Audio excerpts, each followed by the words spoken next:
Welcome to genie talks. सब तो पहला मैं माफ़ी चाहती हाँ कि मैं बहुत टाइम बाद वीडियो अपलोड कर रही हाँ। इसका कारण ये है कि मैं अपने एग्जाम्स ਵਿੱਚ बहुत ज़्यादा बिजी सी ਤੇ ਹੁਣ मैं कोशिश करांगी कि कंसिस्टेंटली वीडियोस अपलोड करती जावां ਤਾਂ जो ਤੁਹਾਡੇ तक ऐसे टॉपिक्स पहुंच सकन जिन्हां बारे ज़्यादातर लोग गल नहीं कर रहे।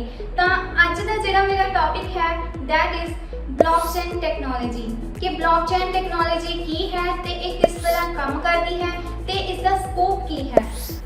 सो सानू सबनों पता है कि अंडर द टेबल बहुत ज़्यादा करप्शन होती है। साडा सिस्टम इस तरह का है जिस दे विच करप्शन है जिहड़ा एक मेजर फैक्टर बन चुकिया है हर एक चीज़ नूं इन्फ्लुएंस करन वाला। ते जे गल करी जाए ब्लैक मनी की तो इसनूं अनअकाउंटेड मनी मन्निया जाता जिसका कोई भी लेखा जोखा या फिर रिकॉर्ड नहीं हुंदा। ते जे मैं तुहानूं कहां कि कोई एक ऐसा सिस्टम भी है जिस दे विच ट्रांजैक्शंस ने जिहड़ियां उसका एक बहुत ही वधिया ढंग नाल रिकॉर्ड साਂਭਿਆ ਜਾਂਦਾ है ते एक सिस्टम है जिहड़ा बड़ा ही ट्रस्टेबल है ते इस सिस्टम दे विच जिहड़ी अथॉरिटी है भाव के पावर है वो किसी एक पर्सन एक बैंक या फिर एक गवर्नमेंट कोल नहीं है सगों सारे ही लोगों कोल है जिहड़े कि उस सिस्टम दे विच मौजूद हैं। तो अजिहे ही एक डीसेंट्रलाइज्ड सिस्टम नूं ब्लॉकचेन कहा जाता है। डीसेंट्रलाइज्ड का मतलब जिहड़ा कि केंद्रित ना होवे किसी एक पर्सन उत्ते एक गवर्नमेंट उत्ते एक बैंक उत्ते जिहड़ा सिस्टम विकेंद्रित होवे। हाँ जी, सो ब्लॉकचेन है जिहड़ा उसका थोड़ा जिहा बैकग्राउंड जानना भी जरूरी है।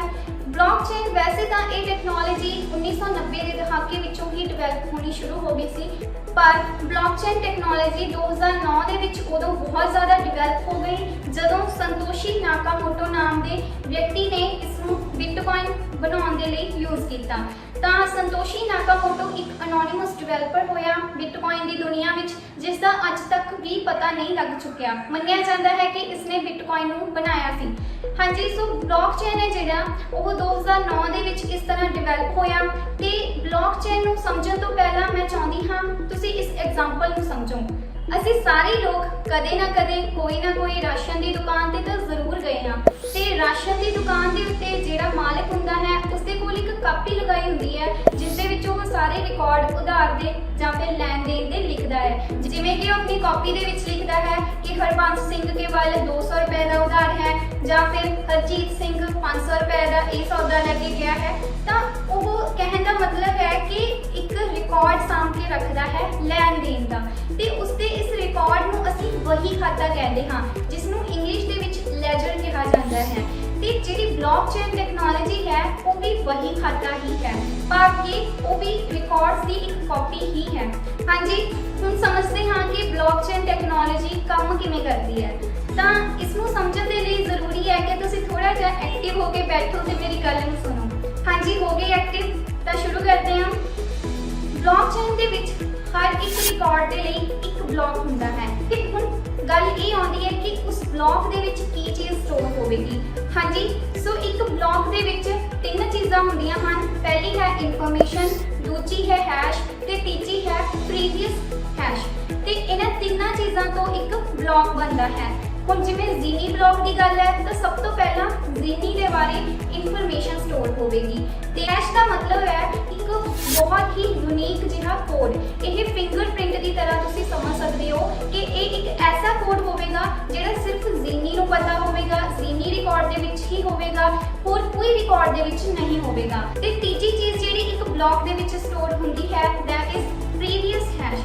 प्रीवियस हैश का मतलब है कि जिहड़ा मेरा जीनी ब्लॉक है मेरे तो पीछे वाला जिहड़ा ब्लॉक है उसका हैश मेरे को मेरा खुद का हैश भी होगा ते मेरे तो पीछे वाले रिकॉर्ड का हैश भी होगा। सिर्फ प्रीवियस हैश की वजह करके ही ब्लॉकचेन जिहड़ा सिस्टम है टेक्नोलॉजी है इन्नी ज़्यादा सिक्योर ते ट्रस्टेबल है। ये किवें है ये मैं तुहानूं अगे समझाउंदी हाँ। मान लो मैं बिटकॉइन की गल पहला भी बहुत बारी की है। एक डिजिटल करंसी है ते जिस करंसी की अज के टाइम के बहुत ही ज़्यादा वैल्यू है। तो मान लो कोई एक रिकॉर्ड है बिटकॉइन का तो कोई पर्सन कह रहा है कि वो इसनूं हैक कर लवेगा। मान लो कोई हैकर कहना है कि वो एक बिटकॉइन का सारा जो रिकॉर्ड है एक बिटकॉइन के जिन्ने भी ब्लॉक्स हैं वो सारे ही चेंज कर लवेगा तो उस ਬਿਟਕੋਇਨ ਨੂੰ ਆਪਣੇ ਨਾਮ ਕਰ ਲਵੇਗਾ। ਕੀ ਇਹ ਪੋਸੀਬਲ ਹੈ? ਤਾਂ ਇਸ ਦਾ ਆਨਸਰ ਹੈ ਨੀਅਰ ਟੂ ਇੰਪੋਸੀਬਲ, कि बहुत ही ज़्यादा मुश्किल है किसी भी रिकॉर्ड ਨੂੰ ਚੇਂਜ ਕਰਨਾ, ਕਿਸੇ ਵੀ ਬਲੌਕ ਨੂੰ ਚੇਂਜ ਕਰਨਾ। ਤੇ ਇੱਕ ਸਟੱਡੀ ਹੋਈ ਸੀ ਜਿਸ ਦੇ ਵਿੱਚ ਇਹ ਸਾਹਮਣੇ ਆਇਆ ਕਿ ਇੱਕ ਰਿਕਾਰਡ ਦੇ ਵਿੱਚ ਇੱਕ ਬਲੌਕ ਨੂੰ ਚੇਂਜ ਕਰਨ ਦੇ ਲਈ, ਉਸਦੇ ਹੈਸ਼ਸ ਨੂੰ ਚੇਂਜ ਕਰਨ ਦੇ ਲਈ 10 ਮਿੰਟ ਦਾ ਸਮਾਂ ਲੱਗਦਾ ਹੈ। ਤੇ ਹੁਣ ਇੱਕ ਰਿਕਾਰਡ ਦੇ ਵਿੱਚ ਕਰੋੜਾਂ ਹੀ ਬਲੌਕ ਹੋ ਸਕਦੇ ਹਨ। ਤੇ ਜੇ ਹੁਣ ਅਸੀਂ ਕਰੋੜਾਂ ਦੀ ਗਿਣਤੀ ਦੇ ਵਿੱਚ ਬਲੌਕ ਖੋਲ੍ਹਣ ਬੈਠ ਜਾਈਏ ਤਾਂ ਸਾਨੂੰ ਘੱਟੋ ਘੱਟ 200 ਸਾਲ ਲੱਗ ਜਾਣਗੇ ਉਸ ਸਟੱਡੀ ਦੇ ਅਨੁਸਾਰ। ਤੇ ਜਦ ਤੱਕ 200 ਸਾਲ ਪੂਰੇ ਹੋਣਗੇ ਮੈਨੂੰ ਲੱਗਦਾ ਸਾਡੀ ਆਤਮਾ ਵੀ ਮਰ ਚੁੱਕੀ ਹੋਵੇਗੀ। ਤਾਂ ਜਦ ਤੱਕ 200 ਸਾਲ ਪੂਰੇ ਹੋਣਗੇ ਉਦੋਂ ਤੱਕ ਉਨੇ ਹੀ ਬਲੌਕ ਹੋਰ ਬਣ ਚੁੱਕੇ ਹੋਣਗੇ। ਤਾਂ ਇਹ ਚੀਜ਼ ਹੈ ਜਿਹੜੀ ਬਲੌਕ ਸਿਸਟਮ ਹੈ ਜਿਹੜਾ, ਇਸ ਨੂੰ ਚੇਂਜ ਕਰਨਾ ਬਹੁਤ ਹੀ ਜ਼ਿਆਦਾ ਡਿਫਿਕਲਟ ਹੈ। ਇਹ ਬਹੁਤ ਹੀ ਜ਼ਿਆਦਾ ਟਾਈਮ ਕੰਜ਼ਿਊਮਿੰਗ ਹੈ। ਬਲੌਕਚੇਨ ਟੈਕਨੋਲੋਜੀ ਬਾਰੇ ਇੱਕ ਹੋਰ ਫੈਕਟ ਬਾਰੇ ਗੱਲ ਕਰਨੀ ਵੀ ਬਹੁਤ ਜ਼ਿਆਦਾ ਜ਼ਰੂਰੀ ਹੈ ਕਿ ਕੀ ਜਿਹੜੀ ਬਲੌਕਚੇਨ ਦੇ ਵਿੱਚ ਕੋਈ ਰਿਕਾਰਡ ਹੁੰਦਾ ਹੈ ਕਿ ਉਹ ਕੋਈ ਇੱਕ ਪਰਸਨ ਕੋਲ ਹੀ ਰਹਿੰਦਾ ਹੈ? ਤਾਂ ਇਸ ਦਾ ਸਿੰਪਲ ਜਿਹਾ ਆਨਸਰ ਹੈ ਨਹੀਂ। ਮੰਨ ਲਓ ਜ਼ੀਨੀ ਰਿਕਾਰਡ ਦੀ ਗੱਲ ਕਰਦੇ ਹਾਂ ਕਿ ਮੇਰਾ ਜਿਹੜਾ ਜ਼ੀਨੀ ਰਿਕਾਰਡ ਹੈ ਬਲੌਕਚੇਨ ਦੀ ਦੁਨੀਆ ਵਿੱਚ ਉਹ ਸਿਰਫ ਮੇਰੇ ਤੱਕ ਹੀ ਸੀਮਤ ਨਹੀਂ ਰਹੇਗਾ। ਬਲੌਕਚੇਨ ਦੇ ਉੱਤੇ ਜਿੰਨੇ ਵੀ ਲੋਕ ਹਨ ਇਸ ਸਿਸਟਮ ਵਿੱਚ ਸਭ ਕੋਲ ਜ਼ੀਨੀ ਰਿਕਾਰਡ ਹੋਵੇਗਾ। ਤੇ ਜੇ ਮੈਂ ਜ਼ੀਨੀ ਰਿਕਾਰਡ ਦੇ ਵਿੱਚ ਕੋਈ ਨਾ ਕੋਈ ਚੇਂਜ ਕਰਨਾ ਚਾਹੁੰਦੀ ਹਾਂ, ਮੰਨ ਲਓ ਇਨਫੋਰਮੇਸ਼ਨ ਦੇ ਵਿੱਚ ਚੇਂਜ ਕਰਨਾ ਚਾਹੁੰਦੀ ਹਾਂ, ਤਾਂ ਮੈਨੂੰ ਇੱਕ ਵੋਟਿੰਗ ਸਿਸਟਮ ਦੇ ਵਿੱਚ ਜਾਣਾ ਪਊ ਭਾਵ ਕਿ ਮੈਂ ਵੋਟ ਕਰਵਾਉਂਗੀ ਕਿ ਕੀ ਮੈਂ ਇਹ ਚੇਂਜ ਕਰ ਸਕਦੀ ਹਾਂ ਜਾਂ ਫਿਰ ਨਹੀਂ। ਜੇ 50% ਤੋਂ ਵੱਧ ਵੋਟ ਆਉਣਗੀਆਂ ਤਾਂ ਹੀ ਮੈਂ ਚੇਂਜ ਕਰ ਸਕਦੀ ਹਾਂ, ਅਦਰਵਾਈਜ਼ ਮੈਂ ਚੇਂਜ ਨਹੀਂ ਕਰ ਸਕਾਂਗੀ। ਤੇ ਇਹ ਵੋਟਸ ਕਰੂਗਾ ਕੌਣ? ਵੋਟਸ ਇਸ ਸਿਸਟਮ ਦੇ ਉੱਤੇ ਜਿੰਨੇ ਵੀ ਲੋਕ ਮੌਜੂਦ ਹਨ ਉਹ ਕਰਨਗੇ। ਇसी ਵਜ੍ਹਾ ਦੇ ਕਰਕੇ ਬਲੌਕਚੇਨ ਦੇ ਉੱਤੇ ਜਿਹੜੇ ਘਪਲੇ ਹਨ ਜਾਂ ਫਿਰ ਫੇਕ ਟ੍ਰਾਂਜੈਕਸ਼ਨਸ ਹਨ ਜਾਂ ਫਿਰ ਬਲੈਕ ਮਨੀ ਵਰਗੀਆਂ ਪ੍ਰੋਬਲਮਸ ਬਹੁਤ ਹੀ ਘੱਟ ਆਉਂਦੀਆਂ ਹਨ ਕਿਉਂਕਿ ਇੱਥੇ ਬਹੁਤ ਜ਼ਿਆਦਾ ਸਿਕਿਉਰਿਟੀ ਹੁੰਦੀ ਹੈ।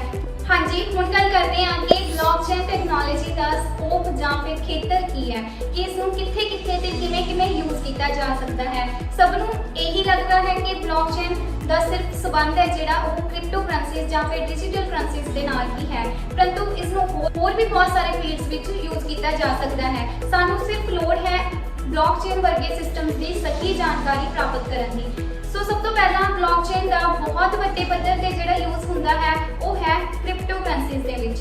ਕ੍ਰਿਪਟੋ ਕਰੰਸੀਜ਼ ਦੇ ਵਿੱਚ ਸਭ ਤੋਂ ਜਿਹੜੀ ਫੇਮਸ ਕਰੰਸੀ ਹੈ ਦੈਟ ਇਜ਼ ਬਿਟਕੋਇਨ।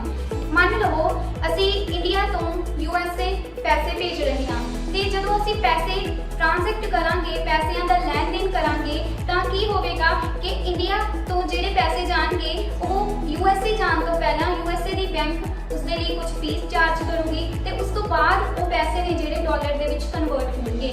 ਭਾਵ ਕਿ ਇਸ ਦੇ ਵਿੱਚ ਮਿਡਲਮੈਨ ਹੈ। ਮਿਡਲਮੈਨ ਕੌਣ ਹੈ? ਬੈਂਕ ਪਹਿਲਾਂ ਡਿਸਾਈਡ ਕਰੂ ਕਿ ਕਿੰਨੀ ਫੀ ਚਾਰਜ ਕਰਨੀ ਹੈ ਤੇ ਕਿੰਨੇ ਪੈਸੇ ਕਿੰਨੇ ਰੇਟ ਦੇ ਉੱਤੇ ਕਨਵਰਟ ਕਰਨੇ ਹਨ। ਤੇ ਬਿਟਕੋਇਨ ਦੇ ਵਿੱਚ ਇਹ ਵਾਲੀ ਜਿਹੜੀ ਹੈ ਦਿੱਕਤ ਉਹ ਬਿਲਕੁਲ ਹੀ ਹਟ ਚੁੱਕੀ ਹੈ ਕਿਉਂਕਿ ਬਿਟਕੋਇਨ ਜਸਟ ਲਾਈਕ ਗੋਲਡ ਦੀ ਤਰ੍ਹਾਂ ਇੱਕ ਅਸੈਸਟ ਟੂ ਐਸੈਸਟ ਹੀ ਟ੍ਰਾਂਜ਼ੈਕਟ ਹੁੰਦਾ ਹੈ। ਭਾਵ ਕਿ ਜਿੰਨਾ ਬਿਟਕੋਇਨ ਦੀ ਵੈਲਿਊ ਇੰਡੀਆ ਦੇ ਵਿੱਚ ਸੀ ਓਨੀ ਹੀ ਬਿਟਕੋਇਨ ਦੀ ਵੈਲਿਊ USA ਵਿੱਚ ਹੋਵੇਗੀ। ਕੋਈ ਵੀ ਵਿਚਕਾਰ ਮਿਡਲਮੈਨ ਨਹੀਂ ਹੋਵੇਗਾ। ਤਾਂ ਮਿਡਲਮੈਨ ਨੂੰ ਵਿੱਚੋਂ ਕੱਟ ਦੇਣ ਵਾਲੀ ਚੀਜ਼ ਪੋਸੀਬਲ ਕਿਵੇਂ ਹੋਈ ਹੈ? ਸਿਰਫ ਬਲੌਕਚੇਨ ਟੈਕਨੋਲੋਜੀ ਦੀ ਮਦਦ ਨਾਲ। ਬਲੌਕਚੇਨ ਟੈਕਨੋਲੋਜੀ ਆਉਣ ਦੇ ਕਰਕੇ ਹੁਣ ਮਿਡਲਮੈਨ ਨੇ ਜਿਹੜੇ ਉਹ ਖਤਮ ਹੋ ਰਹੇ ਹਨ। ਭਾਵ ਕਿ ਜਿਹੜੇ ਦੋ ਪਰਸਨਸ ਜਾਂ ਦੋ ਬੈਂਕਸ ਜਾਂ ਫਿਰ ਦੋ ਗਵਰਨਮੈਂਟਸ ਜਾਂ ਫਿਰ ਦੋ ਕੋਈ ਵੀ ਯੂਨਿਟਸ ਲਗਾ ਲਓ ਜੋ ਆਪਸ ਵਿੱਚ ਟ੍ਰਾਂਜੈਕਸ਼ਨਸ ਕਰ ਰਹੀਆਂ ਹਨ ਉਹ ਬਿਨਾਂ ਕਿਸੇ ਥਰਡ ਪਰਸਨ ਤੋਂ, ਬਿਨਾਂ ਕਿਸੇ ਮਿਡਲਮੈਨ ਨੂੰ ਪਾ ਕੇ ਉਹ ਟ੍ਰਾਂਜੈਕਸ਼ਨਸ ਕਰ ਸਕਦੀਆਂ ਹਨ। ਹਾਂਜੀ, ਤੇ ਸੈਕਿੰਡ ਜਿਹੜਾ ਯੂਜ਼ ਕੀਤਾ ਜਾ ਰਿਹਾ ਹੈ ਬਲੌਕਚੇਨ ਟੈਕਨੋਲੋਜੀ ਦਾ ਉਹ ਹੈ ਹਸਪੀਟਲਸ ਦੇ ਵਿੱਚ। ਹਸਪੀਟਲਸ ਦੇ ਵਿੱਚ ਜਿਹੜੇ ਮਰੀਜ਼ ਹਨ ਉਹਨਾਂ ਦਾ ਸਾਰਾ ਰਿਕਾਰਡ ਸਾਂਭ ਕੇ ਰੱਖਣਾ ਟ੍ਰੈਡੀਸ਼ਨਲ ਸਿਸਟਮ ਦੇ ਵਿੱਚ ਤਾਂ ਸਾਨੂੰ ਸਭ ਨੂੰ ਪਤਾ ਹੈ ਕਿ ਬਹੁਤ ਜ਼ਿਆਦਾ ਡਿਫਿਕਲਟ ਹੈ ਤੇ ਕੰਪਿਊਟਰ ਦੇ ਉੱਤੇ ਸਾਰਾ ਡੇਟਾ ਸਾਂਭ ਕੇ ਰੱਖਣਾ ਵੀ ਟੂ ਸਮ ਐਕਸਟੈਂਟ ਡਿਫਿਕਲਟ ਹੈ। ਬਲੌਕਚੇਨ ਦੇ ਉੱਤੇ ਰਿਕਾਰਡਸ ਨੂੰ ਸਾਂਭਣਾ ਬਹੁਤ ਜ਼ਿਆਦਾ ਈਜ਼ੀ ਹੋ ਜਾਂਦਾ ਹੈ ਤੇ ਇਸ ਦਾ ਇੱਕ ਬੈਨੀਫਿਟ ਇਹ ਵੀ ਹੈ ਕਿ ਕੋਈ ਵੀ ਰਿਕਾਰਡ ਦੇ ਵਿੱਚ ਕੋਈ ਵੀ ਗਲਤ ਜਿਹੜਾ ਚੇਂਜ ਹੈ ਉਹ ਨਹੀਂ ਕਰ ਸਕਦਾ ਕੋਈ ਵੀ ਹੈਕਰ ਜਾਂ ਫਿਰ ਕੋਈ ਵੀ ਪਰਸਨ। ਬਲੌਕਚੇਨ ਦਾ ਇੱਕ ਹੋਰ ਇੰਪੋਰਟੈਂਟ ਫੀਲਡ ਜਿੱਥੇ ਬਹੁਤ ਜ਼ਿਆਦਾ ਬਲੌਕਚੇਨ ਟੈਕਨੋਲੋਜੀ ਯੂਜ਼ ਕੀਤੀ ਜਾ ਰਹੀ ਹੈ ਉਹ ਹੈ ਰੀਅਲ ਇਸਟੇਟ, ਭਾਵ ਕਿ ਪ੍ਰੋਪਰਟੀ ਅਸੀਂ ਕਿਸ ਤੋਂ ਬਾਏ ਕਰ ਰਹੇ ਹਾਂ, ਕਿੰਨੀ ਬਾਏ ਕਰ ਰਹੇ ਹਾਂ, ਕਿਸ ਨੂੰ ਸੈੱਲ ਕਰ ਰਹੇ ਹਾਂ, ਕਿੰਨੀ ਸੈੱਲ ਕਰ ਰਹੇ ਹਾਂ, ਕਿਉਂ ਕਰ ਰਹੇ ਹਾਂ, ਇਹਨਾਂ ਸਾਰੇ ਜਿਹੜਾ ਰਿਕਾਰਡ ਹੈ ਟ੍ਰਾਂਜੈਕਸ਼ਨਸ ਦਾ ਉਹ ਅਸੀਂ ਬਲੌਕਚੇਨ ਦੇ ਉੱਤੇ ਸਟੋਰ ਕਰਕੇ ਰੱਖ ਸਕਦੇ ਹਾਂ ਤੇ ਬਹੁਤ ਹੀ ਜ਼ਿਆਦਾ ਇਹ ਜਿਹੜੀ ਸਾਡਾ ਰਿਕਾਰਡ ਹੈ ਉਹ ਸਿਕਿਉਰ ਰਹੇਗਾ ਕਿਉਂਕਿ ਉਹ ਸਿਰਫ ਸਾਨੂੰ ਹੀ ਨਹੀਂ ਪਤਾ ਹੋਵੇਗਾ ਸਾਡੇ ਰਿਕਾਰਡ ਬਾਰੇ, ਉੱਥੇ ਬਲੌਕਚੇਨ ਦੀ ਦੁਨੀਆ ਤੇ ਮੌਜੂਦ ਹਰ ਇੱਕ ਪਰਸਨ ਨੂੰ ਪਤਾ ਹੋਵੇਗਾ। ਹੋ ਸਕਦਾ ਤੁਹਾਨੂੰ ਮੇਰੀਆਂ ਗੱਲਾਂ ਜੋ ਮੈਂ ਅੱਜ ਬਲੌਕਚੇਨ ਦੇ ਬਾਰੇ ਕੀਤੀਆਂ ਹਨ ਤੁਹਾਨੂੰ ਲੱਗਣ ਕਿ ਇਹ ਸਾਰੀਆਂ ਚੀਜ਼ਾਂ ਬਕਵਾਸ ਹਨ, ਇਹ ਸਿਰਫ ਗੱਲਾਂ ਹੀ ਹਨ, ਬਲੌਕਚੇਨ ਇੰਨੀ ਜ਼ਿਆਦਾ ਹੋਂਦ ਦੇ ਵਿੱਚ ਆ ਹੀ ਨਹੀਂ ਸਕਦੀ ਕਿ ਇਹ ਲੋਕ ਆਪਸ ਦੇ ਵਿੱਚ ਲੈਣ ਦੇਣ ਵੀ ਬਲੌਕਚੇਨ ਤੇ ਕਰਨ, ਤਾਂ ਇਹ ਸਿਰਫ ਕਹਿਣ ਦੀਆਂ ਗੱਲਾਂ ਹਨ। ਸੋਚ ਕੇ ਦੇਖੋ ਕੋਈ ਐਸਾ ਵੀ ਟਾਈਮ ਰਿਹਾ ਹੋਵੇਗਾ ਜਦੋਂ ਲੋਕ ਸੋਚਦੇ ਹੋਣਗੇ ਕਿ ਕੀ ਚੰਦ ਤੇ ਵੀ ਜਾਇਆ ਜਾ ਸਕਦਾ ਹੈ ਜਾਂ ਫਿਰ ਸਮੁੰਦਰ ਦੇ ਵਿੱਚ ਗਹਿਰਾਈ ਦੇ ਵਿੱਚ ਜਾਣਾ ਤਾਂ ਇੰਪੋਸੀਬਲ ਹੈ ਜਾਂ ਫਿਰ ਧਰਤੀ ਦੇ ਕਿਨਾਰੇ ਲੱਭਣੇ ਤਾਂ ਇੰਪੋਸੀਬਲ ਹਨ। ਅੱਜ ਇਹ ਸਾਰੀਆਂ ਚੀਜ਼ਾਂ ਹੋ ਚੁੱਕੀਆਂ ਹਨ ਤੇ ਇਸੇ ਤਰ੍ਹਾਂ ਜਿਹੜੀ ਮੈਂ ਬਲੌਕਚੇਨ ਦੀ ਗੱਲ ਕੀਤੀ ਹੈ ਹੋ ਸਕਦਾ ਅੱਜ ਇਹ ਸਿਰਫ ਗੱਲਾਂ ਲੱਗ ਰਹੀਆਂ ਹਨ ਪਰ ਆਉਣ ਵਾਲੇ ਸਮੇਂ ਦੇ ਵਿੱਚ ਇਹ ਚੀਜ਼ਾਂ ਡੈਫੀਨੇਟਲੀ ਐਗਜ਼ਿਸਟ ਕਰਨਗੀਆਂ ਕਿਉਂਕਿ ਇਹ ਆਲਰੇਡੀ ਐਗਜ਼ਿਸਟ ਹੋਣ ਲੱਗ ਚੁੱਕੀਆਂ ਹਨ। ਸਾਡੇ ਲਈ ਭਲੇ ਦੀ ਗੱਲ ਇਹੀ ਰਹੂਗੀ ਜੇ ਅਸੀਂ ਸੋਸ਼ਲ ਮੀਡੀਆ ਨੂੰ ਸੈਂਸਲੈਸਲੀ ਯੂਜ਼ ਕਰਨਾ ਛੱਡ ਕੇ ਕੋਈ ਕੰਮ ਦੀ ਚੀਜ਼ ਸਿੱਖੀਏ, ਜਿਵੇਂ ਕਿ ਐਸੇ ਟੌਪਿਕਸ ਬਾਰੇ ਸਿੱਖ ਲਈਏ ਜਿਹੜੇ ਕਿ ਸਾਡੇ ਅੱਜ ਵੀ ਕੰਮ ਆਉਣ ਤੇ ਕੱਲ੍ਹ ਨੂੰ ਵੀ ਕੰਮ ਆਉਣ। ਆਈ ਹੋਪ ਤੁਹਾਨੂੰ ਵੀਡੀਓ ਵਧੀਆ ਲੱਗੀ ਹੋਵੇਗੀ। ਇਸ ਨੂੰ ਵੱਧ ਤੋਂ ਵੱਧ ਸਟੂਡੈਂਟਸ ਨਾਲ ਸ਼ੇਅਰ ਕਰੋ ਤਾਂ ਜੋ ਉਹ ਵੀ ਕੁਝ ਸਿੱਖ ਸਕਣ। ਬਾਏ।